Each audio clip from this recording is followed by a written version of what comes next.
ಹಿಮ್ಮಡಿ ನೋವು ಬಹಳಷ್ಟು ಜನರಲ್ಲಿ ಕಾಣಿಸ್ಕೊಳ್ಳುವಂತಹ ತೊಂದರೆ. ಬೆಳಿಗ್ಗೆ ಎದ್ದ ತಕ್ಷಣ ಒಂದು 4 ಹೆಜ್ಜೆ ನಡೆಯೋದು ಬಹಳ ಕಷ್ಟ ಆಗುತ್ತೆ ಡಾಕ್ಟ್ರೇ, ಸ್ವಲ್ಪ ದೂರ ನಡೆದ್ಮೇಲೆ ನೋವು ಕಡಿಮೆ ಆಗುತ್ತೆ, ಕೂತ್ಕೊಂಡು ಎದ್ದ ತಕ್ಷಣ ಓಡಾಡೋಕೆ ಆಗಲ್ಲ ಅಂತ ಹೇಳ್ತಿರ್ತಾರೆ. ಹಿಮ್ಮಡಿ ಹಿಂಭಾಗದಲ್ಲಿ ಕೆಲವೊಬ್ಬರಿಗೆ ಗಂಟೆ ಕಾಣಿಸ್ಕೊತಾ ಇದೆ, ದಪ್ಪ ಆಗಿದೆ, ಅದರಲ್ಲಿ ಸೆಳೆತ ಬರ್ತಾ ಇದೆ, ನೋವು ಬರ್ತಿದೆ ಅಂತ ಹೇಳ್ತಿರ್ತಾರೆ. ಇನ್ ಕೆಲವೊಬ್ರು ಹಿಮ್ಮಡಿಯಲ್ಲಿ ಮೂಳೆ ಚೂಪಾಗ್ಬಿಟ್ಟಿದೆ, ಅದರಲ್ಲಿ ನೋವು ಕಾಣಿಸ್ಕೊತಿದೇನೋ ಅನ್ನೋಂತಹ ಯೋಚನೆ ಮಾಡ್ತಿರ್ತಾರೆ. ಈ ಹಿಮ್ಮಡಿ ನೋವಿಗೆ ಮುಖ್ಯವಾದ ಕಾರಣಗಳೇನು, ಯಾರಿಗೆ ಈ ನೋವು ಹೆಚ್ಚು ಬರುತ್ತೆ, ಇದನ್ನ ಸರಿಪಡಿಸ್ಕೋಬೇಕಂದ್ರೆ ನಾವೇನೇನು ಮುಂಜಾಗ್ರತೆಯನ್ನು ವಹಿಸಬೇಕು, ಮನೆ ಮದ್ದುಗಳನ್ನು ಮಾಡಬೇಕು ಮತ್ತು ಚಿಕಿತ್ಸಾ ವಿಧಾನಗಳೇನು, ಈ ಹಿಮ್ಮಡಿ ನೋವು ನಮ್ಗೆ ಬರಬಾರ್ದು ಅಂದ್ರೆ ನಾವ್ ಇನ್ನೇನ್ ಮಾಡ್ಬೇಕು ಅನ್ನೋದನ್ನ ಈ ವಿಡಿಯೋ ಕೊನೆ ತನಕ ನೋಡಿದ್ರೆ ನಿಮ್ಗೆ ಸಂಪೂರ್ಣವಾಗಿ ಅರ್ಥ ಆಗುತ್ತೆ.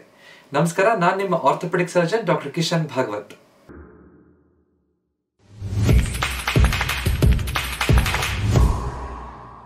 ಹಿಮ್ಮಡಿ ನೋವಿನ ಕಾರಣಗಳನ್ನು ಸರಿಯಾಗಿ ಅರ್ಥ ಮಾಡ್ಕೋಬೇಕಂದ್ರೆ ಹಿಮ್ಮಡಿಯ ರಚನೆಯನ್ನು ನಾವು ತಿಳ್ಕೋಬೇಕು. ಹಿಮ್ಮಡಿಯಲ್ಲಿ ಕ್ಯಾಲ್ಕೇನಿಯಸ್ ಅನ್ನುವಂತಹ ಮೂಳೆ ಇರುತ್ತೆ. ಇದು ಪಾದದಲ್ಲಿ ಅತ್ಯಂತ ದೊಡ್ಡ ಮೂಳೆ, ನಮ್ಮ ಇಡೀ ದೇಹದ ಫೌಂಡೇಶನ್ ಅಂತ ಹೇಳ್ಬೋದು. ಅದು ನಮ್ಮ ಇಡೀ ದೇಹದ ಫೋರ್ಸ್ ಅನ್ನ ನಡಿಬೇಕಾದ್ರೆ ತಗೊಳ್ಳುವಂತಹ ಮೂಳೆ. ಇದರ ಜೊತೆಗೆ ಅದಕ್ಕೆ ಅಟ್ಯಾಚ್ ಆಗಿ ಹಿಮ್ಮಡಿಯಿಂದ ಇಡೀ ನಮ್ಮ ಪಾದದ ಮುಂದ್ಗಡೆ ಎಲ್ಲ ಬೆರಳುಗಳಿಗೆ ಅಟ್ಯಾಚ್ ಆಗಿರುವಂತಹದ್ದು ಪ್ಲಾಂಟಾರ್ ಫೇಶಿಯಾ ಅಂತ ಹೇಳ್ತೀವಿ. ಇದು ಆ ಮಾಂಸಖಂಡ, ಟೈಟ್ ಆಗಿ ಇರುವಂತಹ ಒಂದು ಆರ್ಚ್ ಶೇಪ್ ಅಲ್ಲಿ ಇರುವಂತಹ ಮಾಂಸಖಂಡ. ಈ ಮಾಂಸಖಂಡ ಒಂದು ರಬ್ಬರ್ ಬ್ಯಾಂಡ್ ಇದ್ದಾಗೆ ಅಂತ ಅನ್ಕೋಬಹುದು. ನಾವು ಪ್ರತಿ ಹೆಜ್ಜೆ ನಡಿಬೇಕಾದ್ರೆ ಅದು ಟೈಟ್ ಆಗಿ ಕಾಂಟ್ರಾಕ್ಟ್ ಆಗುತ್ತೆ, ನಿಧಾನ ರಿಲ್ಯಾಕ್ಸ್ ಆಗುತ್ತೆ, ಸ್ಟ್ರೆಚ್ ಆಗುತ್ತೆ. ಇದು ಸರಿಯಾಗಿ ಕೆಲಸ ಮಾಡ್ತಾ ಇದ್ದಾಗ ಇಡೀ ದೇಹದ ಶಾಕ್ ಅಬ್ಸಾರ್ಬರ್ ಆಗಿ ಅದು ಕೆಲಸ ಮಾಡುತ್ತೆ. ಆ ಫೋರ್ಸ್ ಅನ್ನ ಎಲ್ಲಾ ಮೂಳೆಗಳಿಗೂ ಹಂಚೋದಕ್ಕೆ ಸಹಾಯ ಮಾಡುತ್ತೆ. ನಮ್ಮ ಪಾದಗಳಿಗೆ, ನಮ್ಮ ಇಡೀ ಅಂಗಾಂಗಗಳನ್ನ ಪ್ರೊಟೆಕ್ಟ್ ಮಾಡೋದ್ರಲ್ಲಿ ಈ ಪ್ಲಾಂಟಾರ್ ಫೇಶಿಯಾ ಬಹಳ ದೊಡ್ಡ ಪಾತ್ರವನ್ನು ವಹಿಸುತ್ತೆ. ನಂತರ ಹಿಮ್ಮಡಿ ಹಿಂಭಾಗದಲ್ಲಿ ಟೆಂಡೋ ಅಚಿಲಿಸ್ ಅಂತ ಹೇಳ್ತೀವಿ. ಟೆಂಡೋ ಅಚಿಲಿಸ್ ಅನ್ನುವಂಥದ್ದು ನಮ್ಮ ಮೀನ್ಖಂಡದ ಮಾಂಸಖಂಡಗಳು ಆ ಹಿಮ್ಮಡಿಯ ಆ ಭಾಗಕ್ಕೆ, ಮೂಳೆಗೆ ಹಿಂದ್ಗಡೆ ಹೋಗಿ ಸೇರುವಂತಹ ಭಾಗ. ಇದು ನಮ್ಮ ದೇಹದಲ್ಲಿರುವಂತಹ ಅತ್ಯಂತ ದೊಡ್ಡ ಮತ್ತು ಗಟ್ಟಿಯಾದಂತಹ ಟೆಂಡನ್. ಈ ಮಾಂಸಖಂಡ ಅಥವಾ ಟೆಂಡನ್ ನಮ್ಮನ್ನ ಮುಂದಕ್ಕೆ ಹೋಗ್ಲಿಕ್ಕೆ, ನಾವು ಜಂಪ್ ಮಾಡೋದಕ್ಕೆ ಅಥವಾ ನಾವು ಪಾದವನ್ನ ನಮ್ಮನ್ನ ಪುಷ್ ಆಫ್ ಮಾಡ್ಲಿಕ್ಕೆ ಬಹಳ ಮುಖ್ಯವಾದಂತಹ ಪಾತ್ರವನ್ನು ವಹಿಸುತ್ತೆ. ಅದರ ಜೊತೆಗೆ ಈ ಹಿಮ್ಮಡಿ ಮತ್ತು ಈ ಮಾಂಸಖಂಡಗಳ ಮಧ್ಯದಲ್ಲಿ ಬರ್ಸ ಅಂತ ಇರುತ್ತೆ. ಇದು ಸ್ವಲ್ಪ ನೀರಿನ ಅಂಶ ತುಂಬಿರುವಂತಹ ಒಂದು ಸಣ್ಣ ಸಣ್ಣ ಚೀಲಗಳು ಅಂತ ಹೇಳ್ಬೋದು. ಇದು ನಮ್ಮ ಮೂವ್ಮೆಂಟ್ ಸ್ಮೂತ್ ಆಗಿ ಆಗ್ಲಿಕ್ಕೆ, ಮೂಳೆ ಮಾಂಸಖಂಡವನ್ನ ತಿಕ್ಕಬಾರ್ದು, ಒಳಗಡೆ ಉರಿಯೂತ ಆಗ್ಬಾರ್ದು ಅಂತ ದೇಹ ಪ್ರೊಟೆಕ್ಟ್ ಮಾಡ್ಕೊಳ್ಳೋದಕ್ಕೆ ಈ ಬರ್ಸ ಅಂತ ಇರುತ್ತೆ. ಇದು ಇರಿಟೇಟ್ ಆದ್ರೆ, ಅದ್ರೊಳಗಡೆ ಉರಿಯೂತ ಬಂದ್ರೆ ಅಲ್ಲಿ ಬರ್ಸೈಟಿಸ್ ಅನ್ನುವಂತಹ ತೊಂದರೆ ಕಾಣಿಸ್ಕೋಬಹುದು. ನಂತರ ಅತ್ಯಂತ ಮುಖ್ಯವಾದಂತಹದ್ದು ಹಿಮ್ಮಡಿಯ ಕೆಳಗಡೆ ಇರುವಂತಹ ಹೀಲ್ ಫ್ಯಾಟ್ ಪ್ಯಾಡ್ ಅಂತ. ಅಂದ್ರೆ ಇದು ನಮ್ಮ ದೇವರು ನಮಗೆ ಕೊಟ್ಟಿರುವಂತಹ ಕುಶನ್, ಸ್ಪ್ರಿಂಗ್ ತರ. ನಾವು ನಡಿಬೇಕಾದ್ರೆ ನಾವು ಸುಲಭವಾಗಿ ನಡಿಲಿಕ್ಕೆ ಆ ಹಿಮ್ಮಡಿಯಲ್ಲಿ ಇರುವಂತಹ ಹೀಲ್ ಫ್ಯಾಟ್ ಪ್ಯಾಡ್, ಚರ್ಬಿ ಅಥವಾ ಈ ಕೊಬ್ಬಿನ ಅಂಶ ಏನಿರುತ್ತೋ ಅದು ಸ್ಪ್ರಿಂಗ್ ಆಗಿ ಕೆಲಸ ಸರಿಯಾಗಿ ಮಾಡ್ತಾ ಇದ್ರೆ ಆರಾಮಾಗಿ ಓಡಾಡ್ಲಿಕ್ಕೆ ಆಗುತ್ತೆ. ಆ ಸ್ಪ್ರಿಂಗಿನ ಅಂಶ ವಯಸ್ಸಾಗ್ತಿದ್ದಾಗೆ ಅಥವಾ ಏಟ್ ಬಿದ್ದಾಗ ಅದು ಕಡಿಮೆ ಆದ ತಕ್ಷಣ ಅಲ್ಲಿ ನೋವು ಕಾಣಿಸ್ಕೊಳ್ಳುವಂತಹ ಸಾಧ್ಯತೆ ಇರುತ್ತೆ. ಹಿಮ್ಮಡಿ ನೋವಿಗೆ ಮುಖ್ಯವಾದಂತಹ 5 ಕಾರಣಗಳನ್ನ ಸರಿಯಾಗಿ ಅರ್ಥ ಮಾಡ್ಕೊಳ್ಳೋಣ. ಮೊದಲನೇದು ಪ್ಲಾಂಟಾರ್ ಫೇಶಿಯೈಟಿಸ್. ಹಿಮ್ಮಡಿಯ ಕೆಳಗಡೆ ಭಾಗದಲ್ಲಿರುವಂತಹ ಪ್ಲಾಂಟಾರ್ ಫೇಶಿಯಾ ಹಿಮ್ಮಡಿ ಮೂಳೆಗೆ ಸೇರುವಂತಹ ಜಾಗದಲ್ಲಿ ಉರಿಯೂತ ಕಾಣಿಸ್ಕೊಂಡ್ರೆ ಅದನ್ನ ಪ್ಲಾಂಟಾರ್ ಫೇಶಿಯೈಟಿಸ್ ಅಂತ ಹೇಳ್ತೀವಿ. ಇದು ನಾವು ತುಂಬಾ ಹೊತ್ತು ನಿಂತ್ಕೊಂಡಿರುವಂತಹ ವ್ಯಕ್ತಿಗಳಲ್ಲಿ, ಈ ಟ್ರಾಫಿಕ್ ಪೊಲೀಸ್ ಆಗಿರ್ಬೋದು, ಟೀಚರ್ ಆಗಿರ್ಬೋದು, ನಿಂತ್ಕೊಂಡೇ ಕೆಲಸ ಮಾಡುವಂತಹ ಯಾವುದೇ ಕೆಲಸ ಮಾಡುವಂತಹ ವ್ಯಕ್ತಿಗಳಲ್ಲಿ ಹೆಚ್ಚು.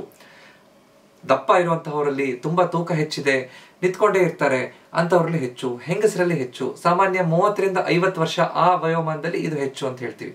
ಸರಿಯಾದ ಚಪ್ಪಲ್ ಹಾಕೊಳ್ಳೋದಿಲ್ಲ ಅಥವಾ ಚಪ್ಪಟೆ ಪಾದ ಇರುವಂತವ್ರಿಗೂ ಕೂಡ ಈ ಸಮಸ್ಯೆ ಹೆಚ್ಚು ಕಾಣಿಸ್ಕೊಳ್ಳುತ್ತೆ. ಯಾವಾಗ ಆ ಹಿಮ್ಮಡಿ ಮತ್ತು ಮಾಂಸಖಂಡದ ಮಧ್ಯದಲ್ಲಿ ಪದೇ ಪದೇ ಅದರಲ್ಲಿ ಒತ್ತಡ ಬಿದ್ದಾಗ ಆ ಮಾಂಸಖಂಡ ಸ್ವಲ್ಪ ಹರಿತಾ ಹೋಗುತ್ತೆ, ಅದು ಕಾಂಟ್ರಾಕ್ಟ್ ಆಗೋದು, ಸ್ಟ್ರೆಚ್ ಆಗೋದು ಆಗ್ಬೇಕಾದ್ರೆ ಉರಿಯೂತ ಬಂದಾಗ ಇದನ್ನ ಪ್ಲಾಂಟಾರ್ ಫೇಶಿಯೈಟಿಸ್, ನೋವು ಕಾಣಿಸ್ಕೊಳ್ಳೋದು ಅಂತ ಹೇಳ್ತೀವಿ. ಇದು ಹೇಗೆ ಗೊತ್ತಾಗುತ್ತೆ ನಮ್ಗೆ? ಬೆಳಿಗ್ಗೆ ಎದ್ದ ತಕ್ಷಣ ಒಂದು 10 ಹೆಜ್ಜೆ ನಡೆಯೋದೇ ಕಷ್ಟ ಡಾಕ್ಟ್ರೇ, ಬೆಡ್ಡಿಂದ ಇಳಿದ ತಕ್ಷಣ ಓಡಾಡಕ್ಕೆ ಆಗೋದಿಲ್ಲ, ಸ್ವಲ್ಪ ದೂರ ನಡೀತಿದ್ದಂಗೆ ನೋವು ಕಡಿಮೆ ಆಗುತ್ತೆ ಅಂತ ಹೇಳ್ತಾರೆ. ಅದೇ ತರ ತುಂಬಾ ಹೊತ್ತು ಕುತ್ಕೊಂಡಿದ್ದಾಗ ಒಂದು ಅರ್ಧ ಗಂಟೆ ಟಿವಿ ನೋಡಿದ ತಕ್ಷಣ ಎದ್ದು ಓಡಾಡಬೇಕಾದ್ರೆ ಒಂದು 4 ಹೆಜ್ಜೆ ಕಷ್ಟ ಆಗುತ್ತೆ, ಆಮೇಲೆ ಸ್ವಲ್ಪ ಕಡಿಮೆ ಆಗುತ್ತೆ ಅಂತ ಹೇಳ್ತೀವಿ. ಇದು ಟಿಪಿಕಲ್ ಆಗಿ ಪ್ಲಾಂಟಾರ್ ಫೇಶಿಯೈಟಿಸ್ ಅಲ್ಲಿ ಕಾಣಿಸ್ಕೊಳ್ಳುವಂತಹ ನೋವು. ತುಂಬಾ ದೂರ ನಡೆದ ನಂತರ ಮತ್ತೆ ನೋವು ಕಾಣಿಸ್ಕೊಂಡ್ಬಿಡ್ಬೋದು, ಅದು ಕೂಡ ಇದು ಪ್ಲಾಂಟಾರ್ ಫೇಶಿಯೈಟಿಸ್ ಅಲ್ಲಿ ಕಾಣಿಸ್ಕೊಳ್ಳುತ್ತೆ. ಆದ್ರೆ ಈ ಪ್ಲಾಂಟಾರ್ ಫೇಶಿಯೈಟಿಸ್ ನೋವನ್ನ ಸರಿಯಾದ ರೀತಿಯಲ್ಲಿ ಗುರುತಿಸ್ಕೊಳ್ಳುವಂತಹದ್ದು ಯಾವ ಭಾಗದಲ್ಲಿ ಇರುತ್ತೆ ಅಂತ ನೋಡ್ಕೊಂಡು ಅದನ್ನ ಅರ್ಥ ಮಾಡ್ಕೊಂಡಿದ್ದಾಗ ಇದು ಪ್ಲಾಂಟಾರ್ ಫೇಶಿಯೈಟಿಸ್ ಅಂತ ನಾವು ಕ್ಲಿನಿಕಲ್ ಡಯಾಗ್ನೋಸಿಸ್ ಮಾಡಬಹುದು. ಇದಕ್ಕೆ ಹೆಚ್ಚು ಟೆಸ್ಟ್ಗಳು ಮಾಡುವಂತಹ ಅವಶ್ಯಕತೆ ಇರೋದಿಲ್ಲ. ಎರಡನೇದು ಅಕಿಲಿಸ್ ಟೆಂಡಿನೈಟಿಸ್, ಅಂದ್ರೆ ಹಿಮ್ಮಡಿ ಹಿಂಭಾಗದಲ್ಲಿ ಕಾಣಿಸ್ಕೊಳ್ಳುವಂತಹ ನೋವು. ಮೀನ್ಖಂಡದ ಹಿಂದ್ಗಡೆ ಬರ್ತಾ ಇರುವಂತಹ ಟೆಂಡೋ ಅಚಿಲಿಸ್ ಅನ್ನುವಂತಹ ಆ ಮಾಂಸಖಂಡದ ಭಾಗ, ಇದು ಹಿಮ್ಮಡಿ ಹಿಂಭಾಗದಲ್ಲಿ ನರ ಅಂತ ಹೇಳ್ತಾರೆ. ಅತ್ಯಂತ ದೊಡ್ಡದಾಗಿ ಕಾಣಿಸ್ಕೊಳ್ಳುವಂತಹ ಮಾಂಸಖಂಡ, ಅದು ನರ ಅಲ್ಲ. ಆ ಮಾಂಸಖಂಡ ಟೆಂಡನ್ ಅನ್ನುವಂತಹ ಭಾಗದಲ್ಲಿ ಉರಿಯೂತ ಕಾಣಿಸ್ಕೊಂಡಾಗ, ಪದೇ ಪದೇ ತುಂಬಾ ಹೊತ್ತು ನಿಂತ್ಕೊಳ್ಳುವಂತವ್ರಲ್ಲಿ, ಸರಿಯಾಗಿ ಶೂ ಹಾಕೊಳ್ಳದೆ ಇರುವಂತಹ, ಚಪ್ಪಲ್ ಹಾಕೊಳ್ಳದೆ ಇರುವಂತವ್ರಲ್ಲಿ, ಹೈ ಹೀಲ್ ಹಾಕೊಳ್ಳುವಂತಹ ವ್ಯಕ್ತಿಗಳಲ್ಲಿ, ಅಥವಾ ಸ್ಪೋರ್ಟ್ಸ್ ಆಡುವಂತವ್ರಲ್ಲಿ, ಸಡನ್ ಆಗಿ ಜಂಪ್ ಮಾಡುವಂತವರು, ಹೈ ಜಂಪ್ ಲಾಂಗ್ ಜಂಪ್ ಮಾಡುವವರು, ರನ್ನಿಂಗ್ ಮಾಡುವಂತವರು, ಸಡನ್ ಆಗಿ ಆ ಹಿಮ್ಮಡಿಯ ಹಿಂಭಾಗದಲ್ಲಿರುವಂತಹ ಮಾಂಸಖಂಡದ ಮೇಲೆ ಹೆಚ್ಚು ಒತ್ತಡ ಕೊಟ್ಟಾಗ ಅಲ್ಲಿ ಉರಿಯೂತ ಕಾಣಿಸ್ಕೊಂಡು ಟೆಂಡೋ ಅಚಿಲಿಸ್ ಆ ಭಾಗದಲ್ಲಿ ಉರಿಯೂತ ಕಾಣಿಸ್ಕೊಳ್ಳುವಂತಹದ್ದು. ಆ ಭಾಗದಲ್ಲಿ ಸ್ವಲ್ಪ ದಪ್ಪ ಕಾಣಿಸ್ಕೊಂಡು ಇದ್ದಾಗ, ಅದರಲ್ಲಿ ನೋವು ಕಾಣಿಸ್ಕೊಳ್ಳುವಂತಹ ಸಾಧ್ಯತೆ ಇದ್ದಾಗ ಇದನ್ನ ಟೆಂಡೋ ಅಚಿಲಿಸ್ ಟೆಂಡಿನೈಟಿಸ್ ಅಂತ ಹೇಳ್ತೀವಿ. ಮೂರನೇದು ಕ್ಯಾಲ್ಕೇನಿಯಲ್ ಸ್ಪರ್. ತುಂಬಾ ದಿನದಿಂದ ಹಿಮ್ಮಡಿ ಭಾಗದಲ್ಲಿ, ಹಿಮ್ಮಡಿ ಮೂಳೆ ಮೇಲೆ ಒತ್ತಡ ಬಿದ್ದಾಗ, ಹಿಮ್ಮಡಿಯ ಕೆಳಗಡೆ ಆಗಿರ್ಬೋದು ಅಥವಾ ಹಿಂದ್ಗಡೆ ಆಗಿರ್ಬೋದು, ಈ ಪ್ಲಾಂಟರ್ ಫೇಶಿಯೈಟಿಸ್ ಅಥವಾ ಅಕಿಲಿಸ್ ಟೆಂಡಿನೈಟಿಸ್ ತುಂಬಾ ದಿನದಿಂದ ಇದ್ದಾಗ ಅಲ್ಲಿ ಕ್ಯಾಲ್ಸಿಯಂ ಡೆಪಾಸಿಟ್ ಆಗ್ಬಿಡುತ್ತೆ, ಮೂಳೆ ಚೂಪಾಗಿ ಕಾಣಿಸ್ಕೊಳ್ಳುತ್ತೆ, ಅಥವಾ ಮೂಳೆ ಚೂಪಾಗಿ ಒಂದು ಎಕ್ಸ್ರೇ ತೆಗೆದಾಗ ಕಾಣಿಸ್ಕೊಳ್ಳುವಂತ ಸಾಧ್ಯತೆ ಇರುತ್ತೆ. ಇದನ್ನ ಕ್ಯಾಲ್ಕೇನಿಯಲ್ ಸ್ಪರ್ ಅಂತ ಹೇಳ್ತೀವಿ. ಒಂದು ಮುಳ್ಳು ತರ ಕಾಣಿಸ್ಕೊಳ್ಳುತ್ತೆ ಎಕ್ಸ್ರೇ ತೆಗೆದು ನೋಡಿದಾಗ. ಮುಳ್ಳಿದೆ, ಒಳಗಡೆ ಏನೋ ಮುಳ್ಳು ಬೆಳೀತಾ ಇದೆ ಅಂತ ಕೆಲವೊಬ್ರು ಹೆದರ್ಕೊಂಡು ಡಾಕ್ಟರ್ ಹತ್ರ ಬಂದು ಕೇಳ್ತಿರ್ತಾರೆ. ಆದ್ರೆ ಇದು ನಮ್ಮ ದೇಹದಲ್ಲೇ ಬೆಳೆಯುವಂತಹ ಮೂಳೆ. ಅದು ಸ್ವಲ್ಪ ಕ್ಯಾಲ್ಸಿಯಂ ಡೆಪಾಸಿಟ್ ಆದಾಗ, ಅಂದ್ರೆ ತುಂಬಾ ದಿನದಿಂದ ಈ ನೋವಿದೆ ಅಂತ ಇದು ನಮ್ಗೆ ಬಿಂಬಿಸುತ್ತಷ್ಟೇ. ಇದು ಕಾಯಿಲೆ ಅಲ್ಲ. ಎಲ್ಲದಕ್ಕೂ ಈ ಒಳಗಡೆ ಇರುವಂತಹ ಮುಳ್ಳಿದೆ, ಡಾಕ್ಟರ್ ಇದನ್ನ ತೆಗೆದ್ಬಿಡಿ, ಆಪರೇಷನ್ ಮಾಡಿ ತೆಗೆದ್ಬಿಡಿ ಅಂತ ಕೇಳ್ತಿರ್ತಾರೆ. ಇದಕ್ಕೆ ಆಪರೇಷನ್ ಬೇಕಾಗುವಂತಹ ಸಾಧ್ಯತೆ ಬಹಳ ತೀರಾ ವಿರಳ ಅಂತ ಹೇಳ್ಬೋದು. ಹೆಚ್ಚಿನ ಸಲ ಇದಕ್ಕೆ ಆಪರೇಷನ್ ಅವಶ್ಯಕತೆ ಇರೋದಿಲ್ಲ. ನಾಲ್ಕನೇದು ಟೆಂಡೋ ಅಚಿಲಿಸ್ ಹಿಂಭಾಗದಲ್ಲಿರುವಂತಹ ಬರ್ಸಾ ಅಂತ, ಒಳಗಡೆ ಇರುವಂತಹ ನೀರು ತುಂಬಿಕೊಂಡಿರುವಂತಹ ಚೀಲ ಅಂತ ಏನ್ ಹೇಳಿದ್ವೋ ಅದರಲ್ಲಿ ಬರ್ಸೈಟಿಸ್, ರೆಟ್ರೋ ಕ್ಯಾಲ್ಕೇನಿಯಲ್ ಬರ್ಸೈಟಿಸ್ ಅಂತ ಹೇಳ್ತೀವಿ. ಅಂದ್ರೆ ಹಿಮ್ಮಡಿಯ ಹಿಂಭಾಗದಲ್ಲಿ ಉರಿಯೂತ ಕಾಣಿಸ್ಕೊಳ್ಳುವಂಥದ್ದು, ಒಂದು ಗಂಟಾಗಿ ಕಾಣಿಸ್ಕೊಳ್ಳುವಂತಹದ್ದು.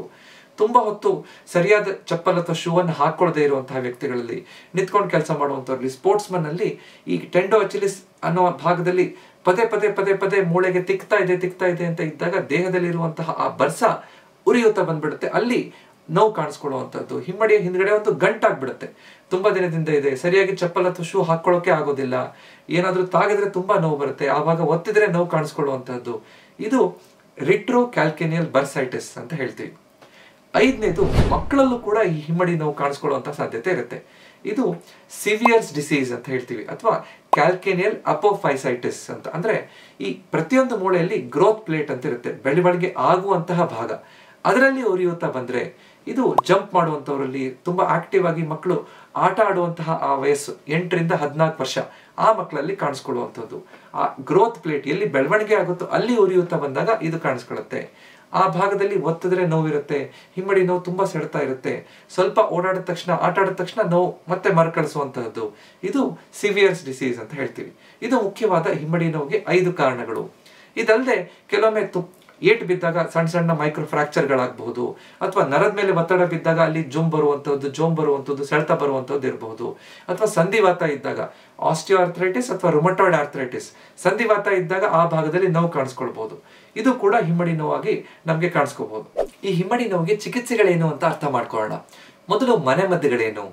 ರೆಸ್ಟ್ ಮತ್ತು ಐಸ್. ಯಾವುದೇ ಉರಿಯೂತ ಹೆಚ್ಚಾದಾಗ, ಸಡನ್ ಆಗಿ ನೋವು ಹೆಚ್ಚಾದಾಗ ನಾವು ಆ ಭಾಗಕ್ಕೆ ರೆಸ್ಟ್ ಕೊಡಬೇಕು, ಹೆಚ್ಚು ಓಡಾಡಬಾರ್ದು, ಹಿಮ್ಮಡಿ ಮೇಲೆ ಭಾರ ಬಿಡಬಾರ್ದು. ನಂತರ ಅದಕ್ಕೆ ಐಸಿನ ಶಾಖವನ್ನು ಕೊಡಬೇಕು. ಈಗ ತುಂಬಾ ಜಂಪ್ ಮಾಡಿದಾಗ ಸಡನ್ ಆಗಿ ನೋವು ಶುರುವಾಯಿತು, ಅಲ್ಲಿ ಉರಿಯೂತ ಬಂತು ಅಂತ ಇದ್ದಾಗ ಆ ಮಂಚುಗೆಡ್ಡೆ ಶಾಖವನ್ನು ಕೊಡಬಹುದು, ಅಥವಾ ಸ್ವಲ್ಪ ತಂಪಾಗಿರುವಂತಹ ನೀರಲ್ಲಿ ಕಾಲನ್ನು ಅದ್ದಿಡಬಹುದು, ಅಥವಾ ಒಂದು ಬಾಟಲ್ ಅಲ್ಲಿ ತಂಪು ನೀರನ್ನು ತಗೊಂಡು ಅದರ ಮೇಲೆ ನಿಧಾನವಾಗಿ ರೋಲ್ ಮಾಡ್ತಾ ಇರ್ಬೋದು. ಈ ರೀತಿ ಮಾಡಿದಾಗ ಆ ಭಾಗಕ್ಕೆ ನಾವು ತಂಪು ಶಾಖ ಕೊಟ್ಟಾಗತ್ತೆ, ಸಡನ್ ಆಗಿ ಶುರುವಾಗಿರುವಂತಹ ನೋವು ಕಡಿಮೆ ಆಗುತ್ತೆ.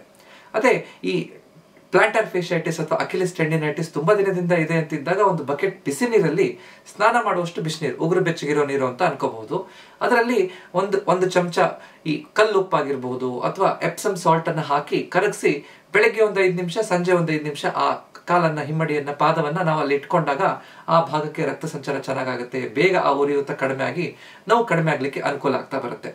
ಕೆಲವೊಬ್ಬರಿಗೆ ಈ ಐಸಿನ ಶಾಖ ಕೆಲಸ ಮಾಡುತ್ತೆ, ಕೆಲವೊಬ್ಬರಿಗೆ ಈ ಬಿಸಿನೀರಿನ ಶಾಖ ಕೆಲಸ ಮಾಡುತ್ತೆ. ಇನ್ನೊಂದು ತರ ಕಾಂಟ್ರಾಸ್ಟ್ ಬಾತ್ ಅಂತ ಹೇಳ್ತೀವಿ. ಒಂದು ಬಕೆಟ್ ಅಲ್ಲಿ ನೀರು ಇಟ್ಕೊಂಡು ಅದಕ್ಕೆ ಐಸ್ ಕ್ಯೂಬ್ಸ್ ಹಾಕೋದು, ಇನ್ನೊಂದ್ರಲ್ಲಿ ಸ್ವಲ್ಪ ಉಗುರು ಬೆಚ್ಚಗಿರೋ ನೀರು ಹಾಕೊಂಡು ಸ್ವಲ್ಪ ಉಪ್ಪು ಹಾಕೋಬಹುದು.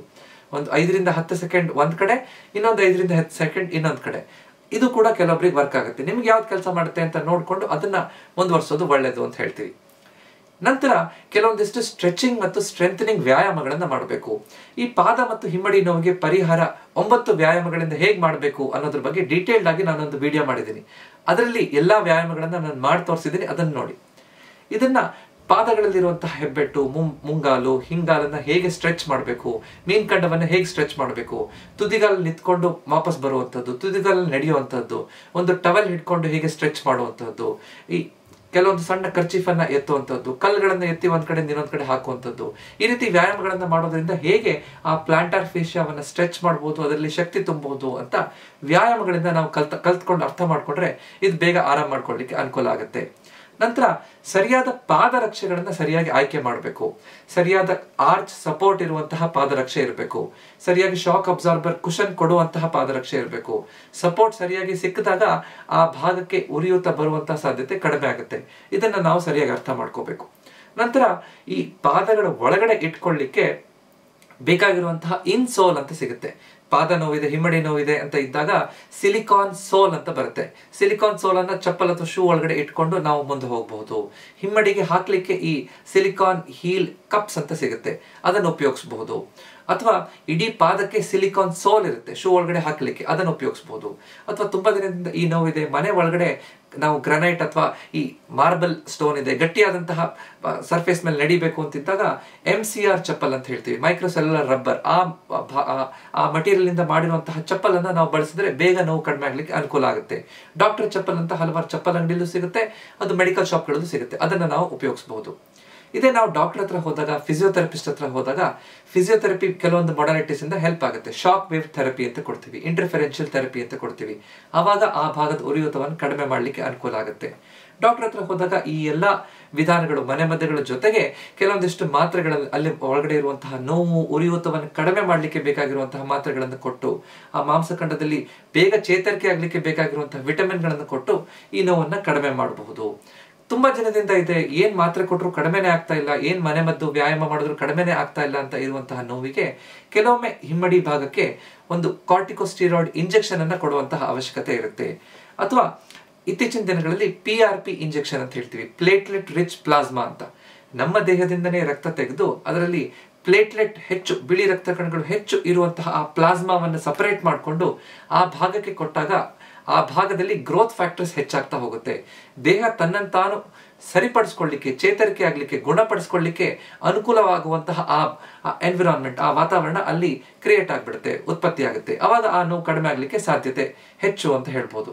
ಈ ರೀತಿಯಾಗಿ ಇದರ ಚಿಕಿತ್ಸೆಯನ್ನ ನಾವು ಅರ್ಥ ಮಾಡ್ಕೊಂಡಾಗ ನಮಗೆ ಯಾವ ರೀತಿಯಾದಂತಹ ತೊಂದರೆ ಇದೆ, ಎಷ್ಟು ಪ್ರಮಾಣದಲ್ಲಿ ತೊಂದರೆ ಇದೆ ಅಂತ ನೋಡ್ಕೊಂಡು ಚಿಕಿತ್ಸೆಯನ್ನ ಸರಿಯಾಗಿ ತಗೋಬಹುದು. ಈ ಹಿಮ್ಮಡಿ ನೋವು ನಮ್ಗೆ ಬರಬಾರ್ದು ಅಂದ್ರೆ ನಮ್ಮ ದೇಹ ತೂಕವನ್ನ ಕಂಟ್ರೋಲ್ ಇಟ್ಕೋಬೇಕು, ಹೆಚ್ಚಾಗದೇ ಇರೋ ರೀತಿಯಲ್ಲಿ ನೋಡ್ಕೋಬೇಕು. ತುಂಬಾ ಹೊತ್ತು ನಿಂತ್ಕೊಳ್ಳುವಂತಹ ವ್ಯಕ್ತಿಗಳಲ್ಲಿ ಸರಿಯಾದ ರೀತಿಯಲ್ಲಿ ವ್ಯಾಯಾಮಗಳನ್ನ ಮಾಡುವಂಥದ್ದು, ಪಾದದ ವ್ಯಾಯಾಮಗಳನ್ನ, ಹಿಮ್ಮಡಿ ವ್ಯಾಯಾಮಗಳನ್ನ ಮಾಡುವಂಥದ್ದನ್ನು ಮರಿಬಾರ್ದು. ಆಟ ಆಡೋಕ್ಕಿಂತ ಮುಂಚೆ ವಾರ್ಮ್ ಅಪ್ ಮಾಡೋದನ್ನ ಸರಿಯಾಗಿ ಕಲ್ತ್ಕೋಬೇಕು. ಸರಿಯಾದ ಚಪ್ಪಲ್, ಸಪೋರ್ಟ್ ಇರುವಂತಹ ಚಪ್ಪಲ್, ಸಾಫ್ಟ್ ಆಗಿರುವಂತಹ ಚಪ್ಪಲ್, ಕುಶನ್ ಇರುವಂತಹ ಚಪ್ಪಲ್ ಅಥವಾ ಶೂ ಅನ್ನ ಬಳಸೋದನ್ನ ಮರಿಬಾರ್ದು. ಈ ಮುಂಜಾಗ್ರತೆ ಕ್ರಮವನ್ನ ವಹಿಸಿದ್ರೆ ನಮ್ಗೆ ಹಿಮ್ಮಡಿ ನೋವು ಬರದೇ ಇರೋ ರೀತಿಯಲ್ಲಿ ನೋಡ್ಕೋಬಹುದು.